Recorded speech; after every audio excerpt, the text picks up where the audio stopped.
pessoal, muito bom dia, muito boa tarde, muito boa noite. Eu não sei qual é o horário que você está me assistindo. Eu sou a Janaína Vindar e eu tô aqui para ajudar vocês com uma matéria muito importante para a prova e história.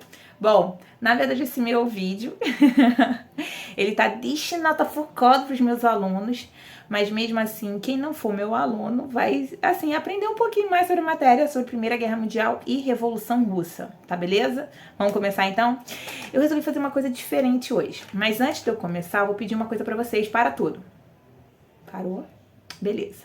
Eu vou pedir que se você gostar do conteúdo, mesmo não gostando, gente, pelo amor de Deus, dá uma força aqui, dá uma curtida, entendeu? Compartilhe esse vídeo com outras pessoas que têm interesse sobre o assunto, isso é importante. É um termômetro para eu entender se realmente o que eu tô explicando e o que eu tô trabalhando com vocês tá indo de boa, vocês estão conseguindo entender, estão conseguindo compreender da forma como eu explico, isso me motiva.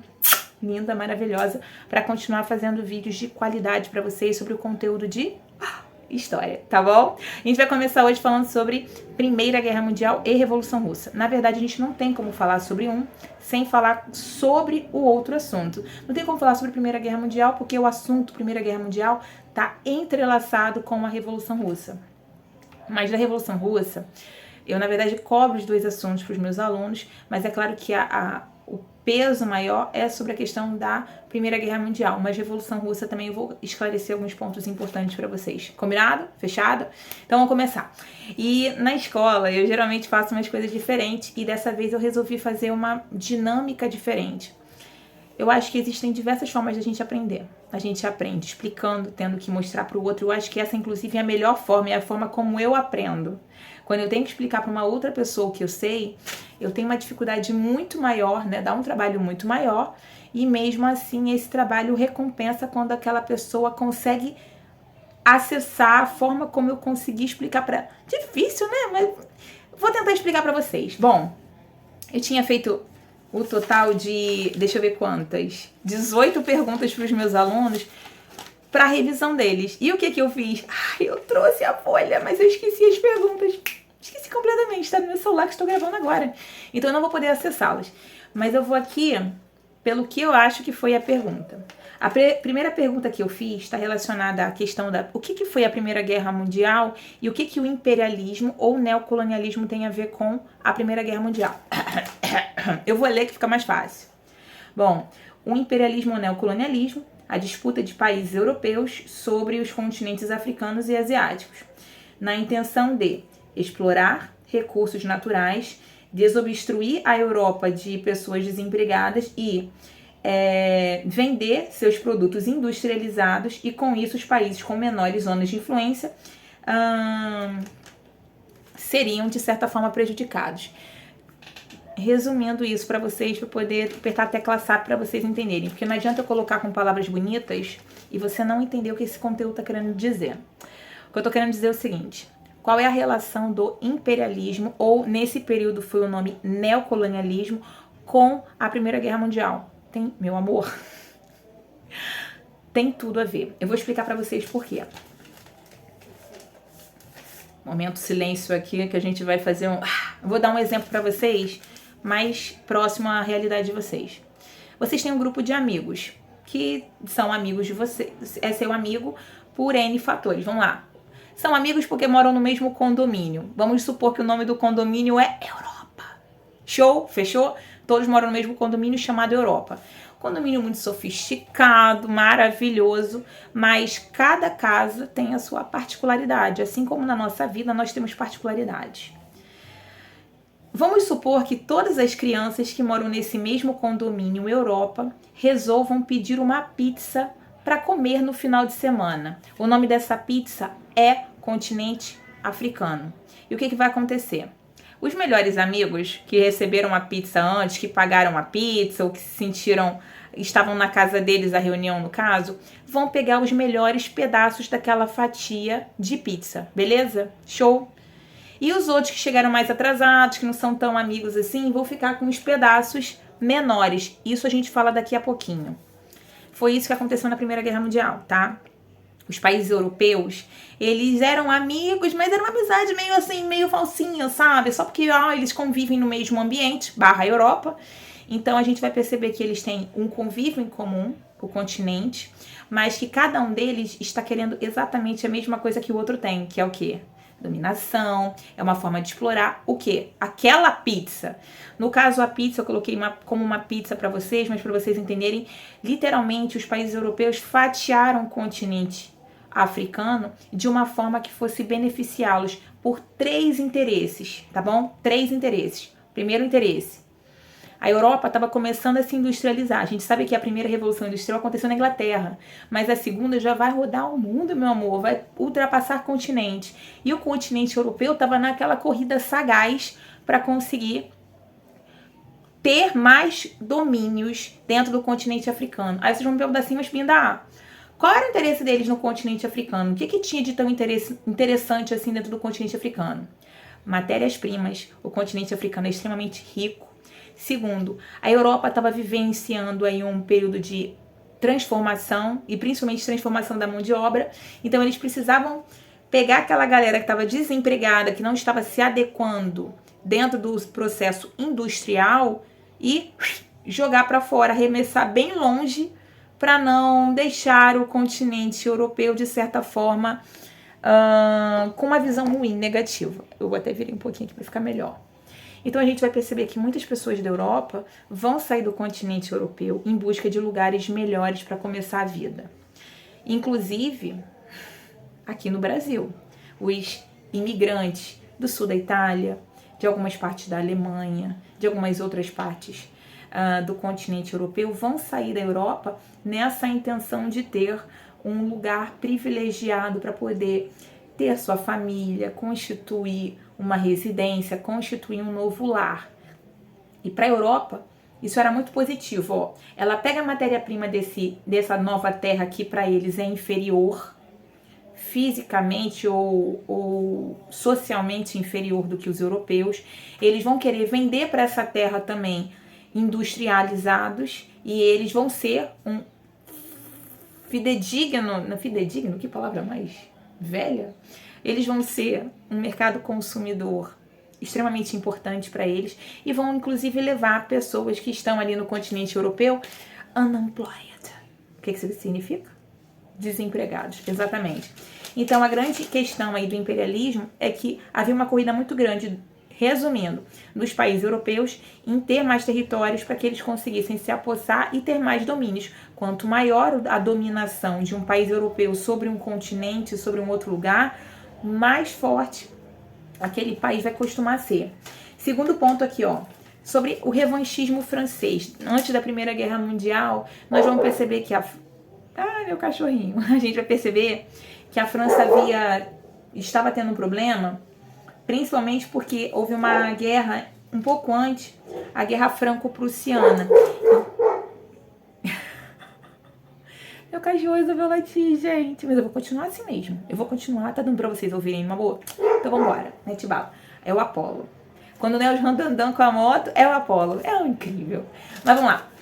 Então o revanchismo francês, na verdade, ele acontece desde o ano de 1870 até 1871, que é quando a França perde territórios, na verdade, um território específico, que era um território muito rico em minérios, a Alsácia-Lorena. E ela perde esse território para quem? Para quem? Para quem? Para os alemães. Então ela fica com aquela meio... Se tiver uma guerrinha, eu vou entrar no meio só para... Vai que eu recupero aquele territóriozinho de Alsácia-Lorena que foi perdido lá no passado.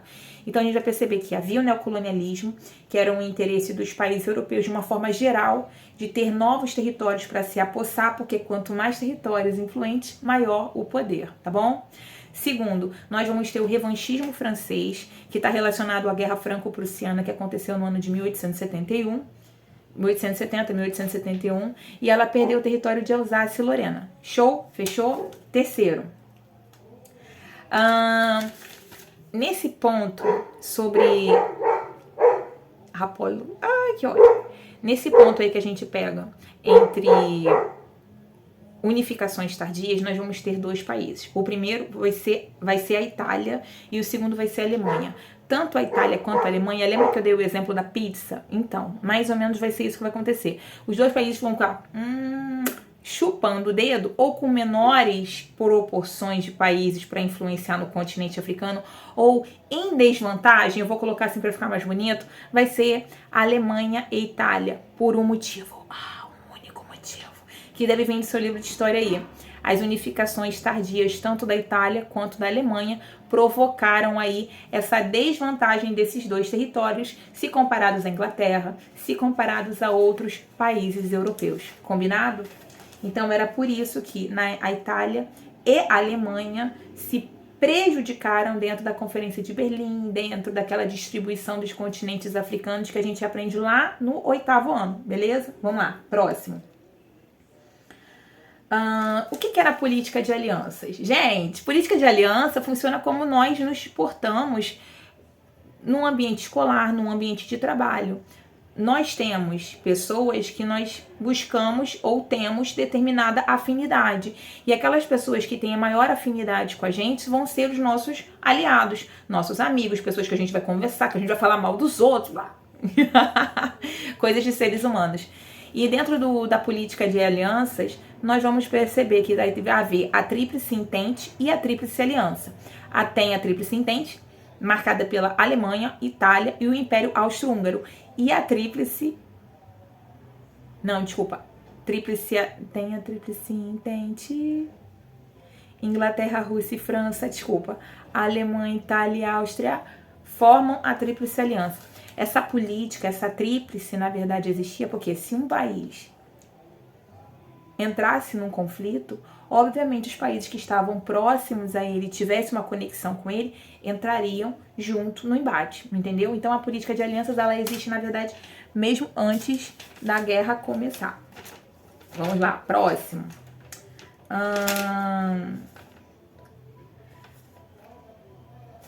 A gente vai entender o que é a paz armada. O que foi a paz armada? Eu tô aqui, gente, eu tô pausando assim porque eu tô lendo aqui as minhas revisões com os meus alunos, então eu tô me guiando aqui sobre o que foi o processo de paz armada. O processo de paz armada, sabe aquela coisa assim que você encontra uma amiga que não é bem sua amiga, concorrente, uma pessoa que você gosta assim, meio na falsidade, e você encontra ela numa festa, pá, aí você... Oi, querida! Mas doida pra destilar o veneno? É exatamente isso que a Europa estava passando. Havia a atenção pré-existente pela questão da partilha do continente africano desde a Conferência de Berlim, que foi sediada por Otto von Bismarck. Nós vamos ter ali uma rivalidade entre os países europeus, tá? Porque todos eles querem a mesma coisa. Eles querem poder, eles querem dinheiro, eles querem mais lugares de influência. Eles só vão conseguir isso como?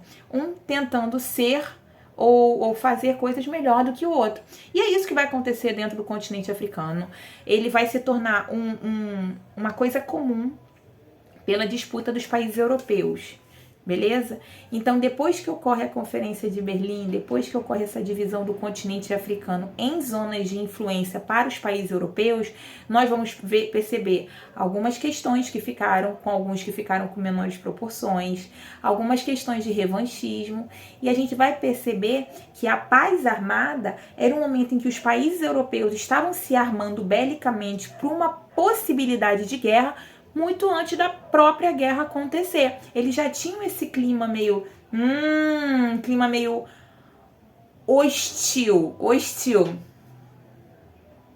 um entre o outro, beleza? Fechou.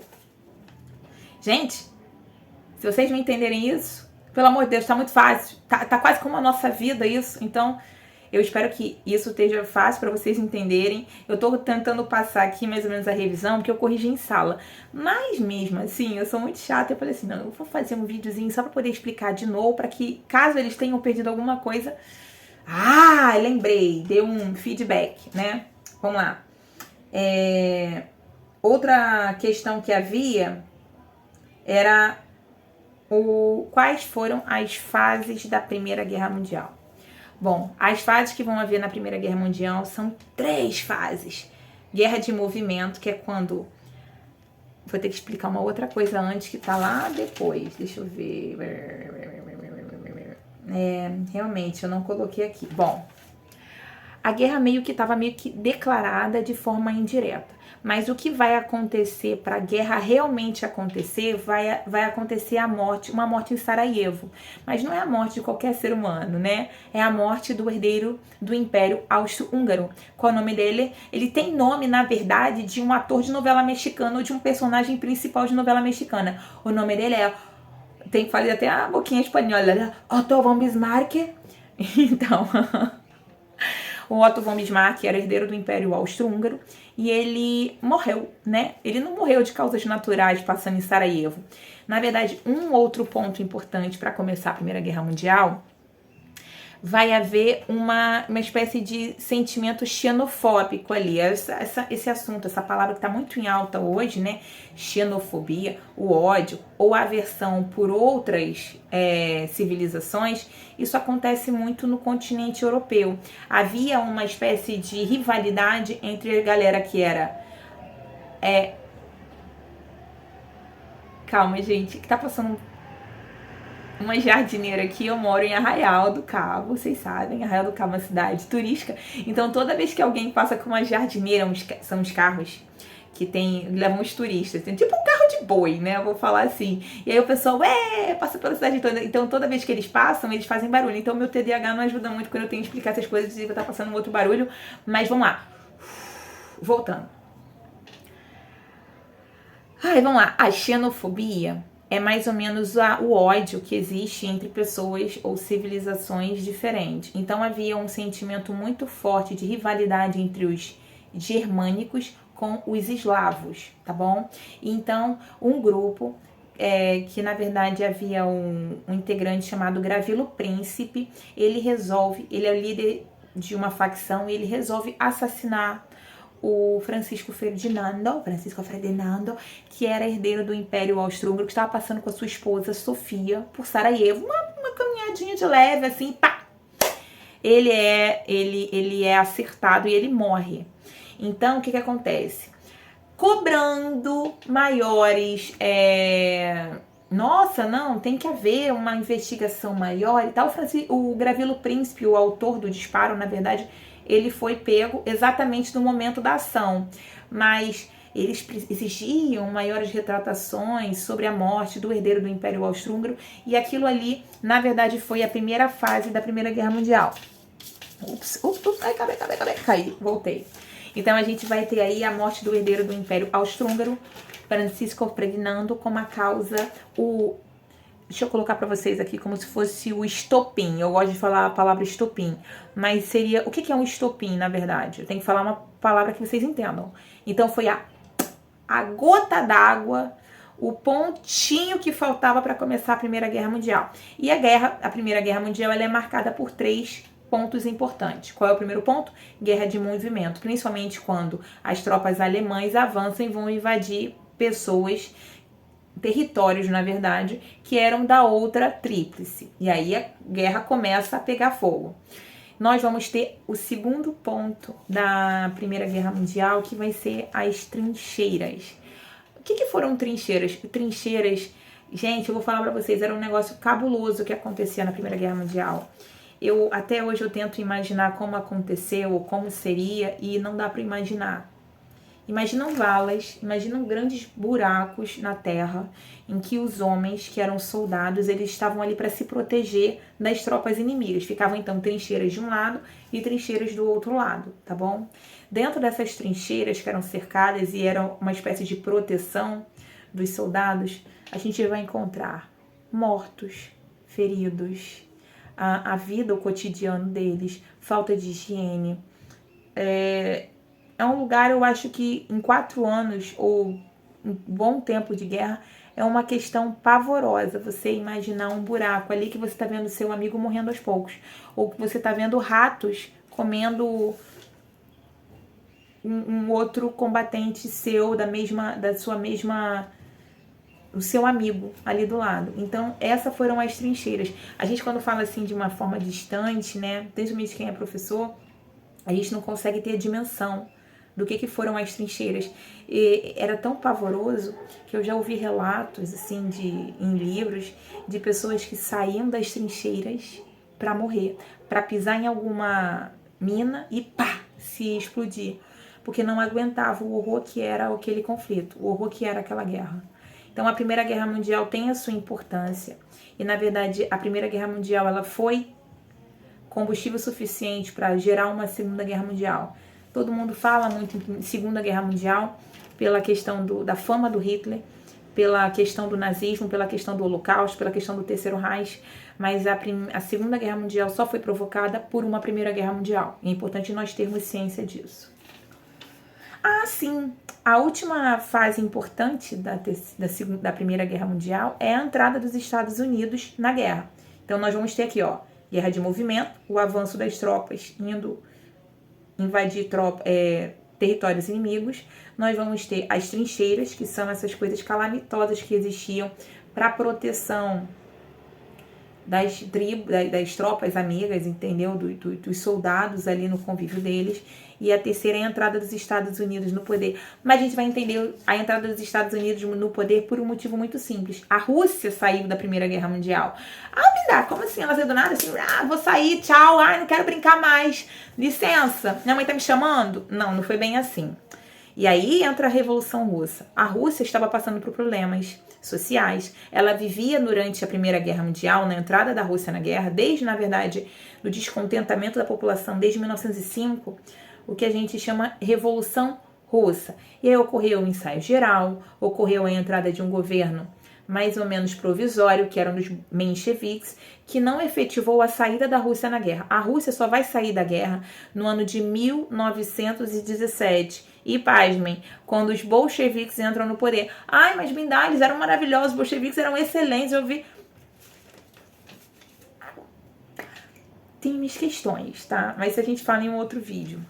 Vou falar pra vocês que foi necessário a Rússia sair da Primeira Guerra Mundial e ela acontece através da assinatura de um acordo. Isso eu tô falando em relação Rússia, Primeira Guerra Mundial. Ela vai sair através do Brest-Litovsk. O que significa o Brest-Litovsk? Vai ser um acordo que ela vai assinar com as nações, né, oponentes. No caso, quem chefiava era a Alemanha. A Rússia cede territórios para falar assim, opa, tá de boa, posso assinar aqui, meter o pé. E aí ela vai assinar o acordo com a Alemanha de não invasão dos territórios nem da Rússia para os alemães, nem da Alemanha para os russos. Coffee, na Segunda Guerra Mundial, Hitler vai esquecer desse pequeno detalhe e vai invadir a Rússia e ele vai se dar mal por isso. Mas eu vou parar de dar spoiler sobre a Segunda Guerra Mundial e vou falar para vocês. O acordo firmado entre Alemanha e Rússia para a saída da Primeira Guerra Mundial é chamado de Brest-Litovsk. E nesse acordo, a Rússia sai da guerra e deixa territórios para a Alemanha para poder falar, ó, não, tá de boa aqui, tô sussa, vou resolver meus problemas internos lá, depois a gente se vê, beijo, me liga. E foi embora, entendeu? Ser feliz. Então, nós temos aqui a Tríplice Aliança, a Tríplice Aliança formada por Alemanha, Itália e Império Austro-Húngaro. E a Tríplice Entente. Era a Rússia, Inglaterra e França. A Rússia, beijo, deu tchau, me liga. Quem fica? Inglaterra e França. Aí eu vou dar um outro paraná pra vocês, uma outra ideiazinha aqui, uma coisa que aconteceu no meio desse percurso, que é a terceira fase. Os Estados Unidos, ele não entrou de cara na guerra, tá? Estados Unidos é esperto. O mundo é dos espertos. E os Estados Unidos não entrou de cara na guerra. Ele ficou lá, cozinhando em banho-maria, isso. Ele ficou cozinhando, não vou entrar não, tô boa aqui, tá ótimo, vou ficar aqui tomando só um solzinho. Quando percebeu que, na verdade, nesse período, a Alemanha estava tendo grandes vantagens e a galera da Tríplice Entente nem tanto. Quando os Estados Unidos percebeu que a Rússia saiu e que poderia ser um fator... Os randandãs, gente. Os randandãs sempre estão no meio da minha vídeo aula, né? Incrível. A galera gosta de passar no meio da minha aula. Enfim, bom. Que ódio. Vamos lá. Primeiro ponto, que a gente precisa entender que fique bem claro. Os Estados Unidos, eles ajudavam a Tríplice Entente de forma indireta. O que é indireta? levava suprimentos, beleza. Levava apoio, beleza. Levava uma palavra amiga, mas na guerra, realmente, ali, pá, junto, não estava. Só que quando a Rússia sai da guerra, os Estados Unidos pensou o quê? Me ferrei. Ou eu entro na guerra, ou eu vou perder todo o meu investimento nesses países, porque eles de fato vão perder a guerra. E o que vai acontecer, gente? Não deu outra. Os Estados Unidos, ele foi atacado, tá? Quer dizer, ele foi atacado. Mas justamente quando a Rússia, né, a União Soviética, sai da guerra. Então vai ser um motivo suficiente para que os Estados Unidos entre na guerra. E isso vai mudar tudo. Por quê? Os Estados Unidos estavam mais descansados, não havia abalos no seu território. Isso é inclusive uma resposta de uma outra pergunta que eu fiz. Não havia abalos, não havia o desgaste de 4 anos de guerra, ou 3 anos de guerra, já que estamos falando de 1917. Então os Estados Unidos estavam de boa, entrando na guerra, porque foi atacado, mas porque poderia perder muito caso não entrasse. E aí o que vai acontecer? Os Estados Unidos vão entrar de fato na Primeira Guerra Mundial, ajudando no embate. Isso daí foi um divisor de águas, e a Tríplice Entente acaba ganhando o conflito da Tríplice Aliança, tá bom? Alemanha, Itália e Áustria formam a Tríplice Aliança, Tríplice Entente, agora formada por Inglaterra, isso aí, muito bem, França. Não, a Rússia saiu. Eu falei isso pra vocês. A Rússia saiu pro Brest-Litovsk, lembra? Faz o acordo com a Alemanha. Quem entra? Estados Unidos. Então, esses são os vencedores da guerra. A Tríplice Entente vence na Tríplice Aliança. Beleza? Fechado? Show. Entenderam até agora, gente? Ai, eu fico numa angústia de saber se vocês entenderam ou não, mas eu espero que vocês entendam. Caso tenha alguma duvidinha, depois vocês me perguntam aqui, eu vou responder pra vocês aqui embaixo, beleza? Mas meus alunos não vão ter dúvida não, porque eu expliquei isso em sala, entendeu? Se você não aprendeu, não prestou atenção, é porque você estava prestando atenção, estava conversando com o coleguinha. Bom, o que aconteceu? Foi um período de avanços. Ah, sim, tem uma outra coisa que às vezes costumam perguntar em provas também. Belle Époque. O que foi a Belle Époque? A Belle Époque é um período de avanço cultural, avanço burguês, e esse termo Belle Époque é francês. Era um período em que as pessoas estavam desfrutando todos os avanços que estavam acontecendo naquele período, né? No início da década de 20, primeiros anos 20. Então, a gente vai perceber aí que vai haver um avanço, e esse avanço, esse desfrute, chama-se Belle Époque, beleza? Deixa eu ver outro ponto aqui. Assim, eu perguntei uma coisa aqui que eu vou falar diferente pra vocês. Pra não ficar igualzinho. Ai, chega, não consigo falar lendo não, fica muito difícil. Se eu tivesse que explicar pra vocês uma nação que se tornou grande vencedora na Primeira Guerra Mundial, eu vou colocar pra vocês sem sombra de dúvida. Estados Unidos, primeiro. Se tornou... o dólar se tornou a moeda padrão. Sabe por que o dólar se tornou a moeda padrão no mundo na Primeira Guerra Mundial? Porque era uma potência emergente.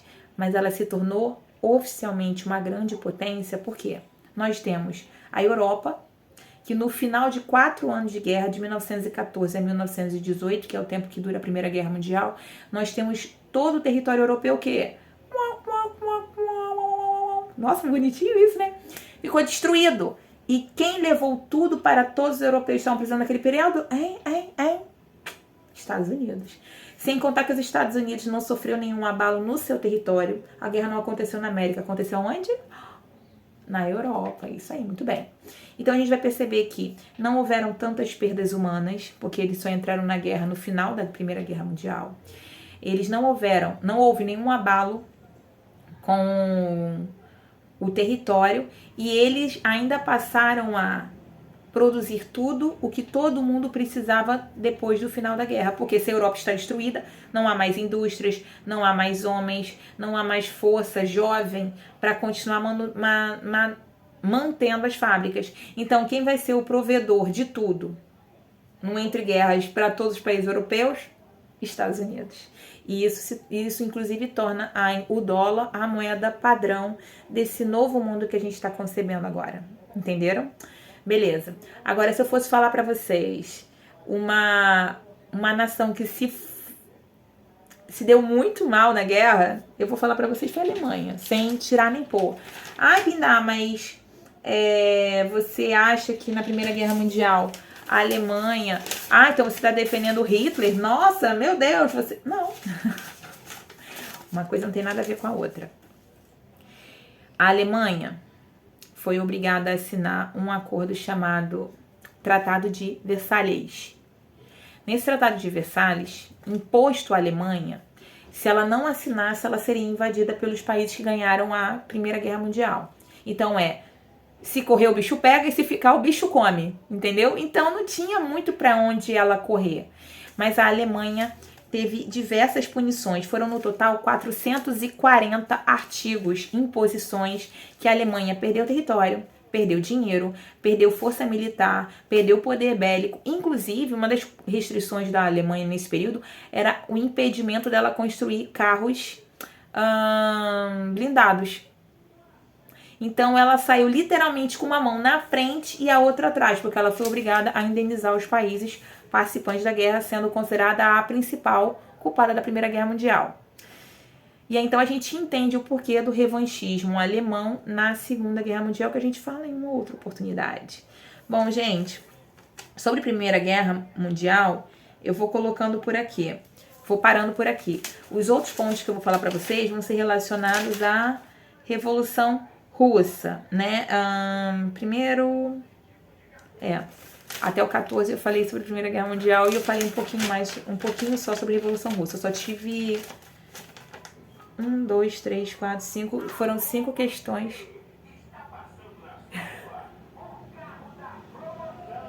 Gente, passa tudo, passa o randandã, passa o meu cachorro latindo, passa o carro da promoção, passa tudo. Eu não sei se vocês estão ouvindo aqui porque meu microfone não capta, deve captar, mas vai captar bem baixinho, então vai dar pra falar. Bom, qual é a relação da Primeira Guerra Mundial com a Revolução Russa? A Rússia só sai da Primeira Guerra Mundial com a assinatura do Brest-Litovsk, mas ela já estava acontecendo a questão da Revolução Russa lá no território dela. Pra gente entender, a Rússia foi um território que passou por grandes problemas, tá? Deixa eu aumentar um pouquinho aqui, que meu coco não tá aparecendo. Agora tá. A Rússia estava passando por muitos problemas. Já desde 1905 aconteceu um episódio chamado... inclusive tem uma música do U2 chamada Sunday, Bloody Sunday. E ele fala um pouquinho sobre o Domingo Sangrento, que foi esse período em que pessoas foram manifestar em frente ao Palácio de Inverno, havia o czarismo, e aí elas foram alvejadas, muitas pessoas foram mortas nesse chamado massacre, em que elas haviam protestado e estavam indo lá levar as suas reclamações para o czar Nicolau II, que era o então chefe de Estado da Rússia. Como que era a Rússia nesse período aí, Primeira Guerra Mundial? Extremamente rudimentar, se comparado a outros países europeus. Ela estava vivendo um período meio que quase que feudal, poucas indústrias, pouco investimento, muito analfabetismo. Então esses fatores foram determinantes para a Rússia chegar ao extremo dela, que foi o ápice na Revolução Russa. Nós vamos ter aqui, o que foi o Domingo Sangrento? Aconteceu no dia 22 de janeiro de 1905, uma manifestação ocorrida em São Petersburgo, no Palácio de Inverno, e terminou em mortes, e esse episódio ficou conhecido como Domingo Sangrento, como eu expliquei para vocês. Outro ponto importante que eu pergunto aqui...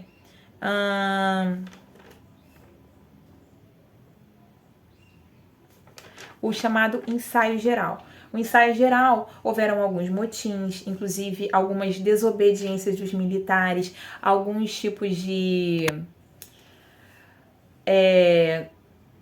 paralisações dentro das fábricas que existiam ali, mas não foi o suficiente, por isso ele é considerado um ensaio. Olhem aquilo ali, porque futuramente nós vamos ter algo maior para a Rússia. Então o ensaio geral foi mais ou menos isso. Não foi a revolução em si, foi um dos episódios da revolução. Ele encheu o coração das pessoas que estavam ávidas por revolução de alegria, mas ali não foi em si o momento da Revolução Russa. Viria pouco tempo à frente com a entrada de Lenin, Trotsky. Eles entraram sendo bolcheviques e eles deram assim o pontapé inicial para a revolução de fato acontecer. O que foi a NEP? A nova política econômica implantada pela União Soviética Ela foi adotada no governo bolchevique e ela tinha algumas medidas, dentre elas liberdade de comércio interno, liberdade de salário, entrada de capital estrangeiro, quer dizer, a permissão da entrada de capital estrangeiro, como autorização para o funcionamento de empresas particulares. Mas, na verdade, assim, os bolcheviques eles vão traçar ali planos que vão contra o que a Europa estava pensando, o que a Europa tinha como o capitalismo. Então, a Rússia vai remar contrária. Por isso vai haver nesse período que a gente chama de comunismo de guerra, tá bom? Os planos quinquenais que aconteceram também fizeram parte das medidas implantadas já no governo, não do Joseph Stalin, do Trotsky, o Trotsky não, do Lenin. É porque Lenin e Stalin eram amigos, mas quem vai assumir o governo depois que o Lenin morre, não vai ser o Trotsky. O Trotsky tá refugiado, tá aqui no México, tá curtindo, nem tanto, né? Ele vai depois ser... Mas isso é uma outra história. O que eu vou falar pra vocês é que quem assume vai ser o Joseph Stalin. Joseph Stalin, ele é mão pesada. Ele era da Geórgia e ele era um cara que eu vou considerar pra vocês, na minha concepção, uma pessoa bem obscura dentro do... Agora é o Apolo. Uma pessoa obscura dentro do território, dentro do governo soviético. Ele vai governar com mãos pesadas, mãos rígidas, porque ele tem um objetivo. E, na verdade, o objetivo dele não ia de encontro com objetivos nem do Lenin e nem do Trotsky, tá? E ele cria os planos quinquenais que fizeram parte das medidas implantadas que visavam incentivar a industrialização da Rússia, agora a União Soviética. Vou resumir para vocês tudo, para vocês entenderem. A Primeira Guerra Mundial, ela vai acontecer primeiro por questões de xenofóbicas, primeiro porque havia rivalidade entre pan-germânicos e eslavos, e isso fica muito evidente na morte do Francisco Ferdinando, que era o herdeiro do Império Austro-Húngaro, que eram dois que estavam na Tríplice Aliança, tá bom? Nós vamos ter a questão da paz armada, que os países estavam se tratando bem, cordiais, mas um clima hostil havia se instaurado ali e estava havendo a possibilidade de guerra, né, da Primeira Guerra Mundial. A Primeira Guerra Mundial, ela acontece nos anos de 1914 até o ano de 1918. A Rússia sai da guerra, que é um ponto importante, para resolver os seus problemas internos, chamados Revolução Russa. E aí, nesse ponto, a gente vai perceber que entra quem? Os Estados Unidos. Ele foi atacado, né? Ele estava ajudando somente indiretamente e tal, não sei o quê. Mas depois ele vai entrar de fato na Primeira Guerra Mundial, entrando no finalzinho, já em 1917, mas vai ser a virada de chave que vai fazer a Tríplice Entente ganhar a guerra, porque ele não estava sofrendo abalos, porque ele estava mais descansado. Isso favoreceu ali, deu um up, deu uma guinada para que a Tríplice Entente vencesse o conflito. Outros pontos importantes. Os Estados Unidos se tornam uma grande potência nesse período de final de Primeira Guerra Mundial e a Alemanha, de forma oposta, meu Deus, eu vou falar, esfregaram a cara da Alemanha no asfalto, no chapisco, entendeu? Fizeram dela um pão careca, ela estava totalmente destruída, toda ferrada no final da Primeira Guerra Mundial, e isso vai ser fator suficiente para a Segunda Guerra Mundial, tá? A gente vai perceber um clima de revanchismo e eu vou falar isso muito quando eu fizer um vídeo sobre a Primeira Guerra Mundial, sobre a Segunda Guerra Mundial com vocês. Ai, é muita guerra, gente, é muito conflito. Belle Époque foi um período em que eles estavam vivendo grandes transformações sociais, culturais e, ao mesmo tempo, estavam vivendo a chamada paz armada. Os países meio que estavam sentindo um clima hostil e já estavam se armando belicamente com países que tivessem mesmas ideologias, mas se armando belicamente para um possível embate. Gente, eu acho que eu falei mais ou menos tudo que eu podia, baseado nas minhas folhinhas aqui, e já estão 39 minutos de vídeo. Acho que meus alunos nem vão assistir tudo isso, mas mesmo assim eu resolvi colocar pra vocês. Ai, peraí. Tem uma coisa que isso sempre me ajudou, e isso vai ajudar vocês. Essa música, essa parodiazinha, ela É de uma musiquinha que eu esqueci o nome, mas ela é uma musiquinha muito boa. Eu vou falar pra vocês que também não é uma música minha, é do História Chico Hits, e eu acho que vai ajudar vocês. Ela tem uma batidinha, deixa eu pegar minha mesinha aqui, e eu vou falar pra vocês como é que funciona, ó. Século XX tem guerra, a Primeira Mundial, é pelo imperialismo, disputa territorial, tem potência emergente e também tradicional. Tem a tríplice entente, Inglaterra, Rússia e França, Alemanha, Itália e Áustria, forma a tríplice aliança. Mas pra guerra começar, Ferdinando vão matar. Tem guerra de movimento, trincheiras, mas no momento dos finalmente tem El Aná, intente, século XX tem guerra. Tá, não vou cantar de novo não, eu vou, né, assim, privar vocês dessa minha voz maravilhosa, mas é pra poder ajudar vocês.